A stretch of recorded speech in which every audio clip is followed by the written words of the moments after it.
Kawasan tengah Provinsi Aceh memanas setelah malam kemarin kantor Partai Aceh di Jalan Terminal Wariji, Takengon, Kabupaten Aceh Tengah diserang massa pembela tanah air.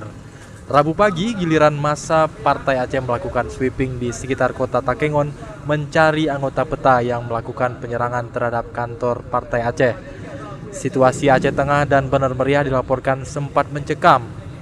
Pertokoan di kota Takengon tutup dan warga memilih berdiam di rumah. Juga terjadi aksi pembakaran dan pengrusakan sejumlah kendaraan di pusat kota Takengon.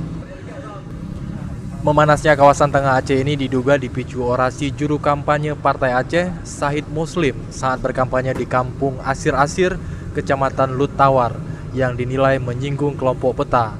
Polisi dikerahkan untuk meredam terjadinya bentrokan antara kedua kubu. Dihubungi via telepon Rabu malam, Kapolres Aceh Tengah AKBP Artanto menyebutkan saat ini polisi berupaya mendamaikan kedua kubu di kantor DPRK Aceh Tengah.